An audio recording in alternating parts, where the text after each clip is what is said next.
For decades, Starbucks transformed how the world drinks coffee. From a single Seattle store to a global empire, it creates more than just a caffeine habit. It builds a culture. But as the world moves to a new era, the question is not just about coffee. Customers are demanding sustainability, questioning where their coffee beans come from and how their purchases affect planet. Employees are speaking up, asking for better wages, fair treatment, and a workplace where they feel valued. Local communities are pushing back, resisting the takeover of independent coffee culture by massive corporate chains. The challenge: expansion versus authenticity, growth versus values, profits versus purpose. What if Starbucks had used psychodrama to navigate these challenges? What if the company could step in the future now, before making it choices that define its fate? Hi, I'm Anna Bobikova. Welcome to Action Explorations, a channel dedicated to psychodrama and drama therapy and other action methods for clinicians, coaches, and educators. Here we explore powerful techniques for professional use, for self-help, and everyday applications of these methods. You're welcome to check my other channel. Future projection in our minds.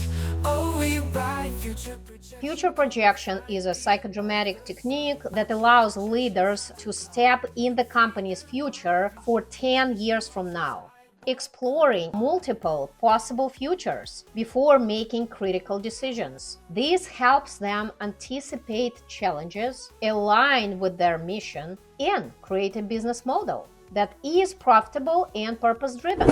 Imagine a Starbucks strategy session where executives engage in future projection exercise. Each participant embodies Starbucks in 2035, stepping into different possible futures. Ethical sources become the core of the brand. Every coffee bean is responsibly farmed, and stores are designed to minimize waste. Customers feel good about their purchases, knowing they're contributing to fair wages for farmers and lower environmental impact. The risk: higher operational cost and increased product prices, which could alienate cost-conscious customers.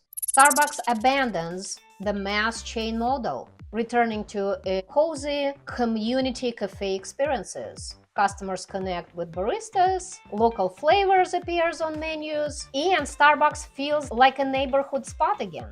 The risk: slower expansion, higher rent costs, and pressure from shareholders to maintain rapid growth. AI and robotics take over. Self-service kiosks, fully automated espresso machines, no baristas needed, the fastest Starbucks ever. Customers order via app, pick up in seconds, and never have to talk to a human. The risks: losing the warmth and personal touch that once made Starbucks a third place between home and work. By stepping into these futures before they arrive, Starbucks leadership can see the consequences of their choices in real time. They don't just analyze data, they feel what each decision could mean for customers, employees, and company's legacy.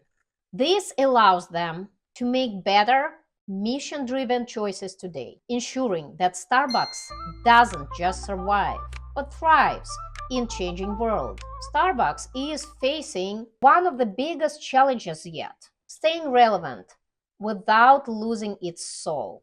This case reflects several common challenges companies face.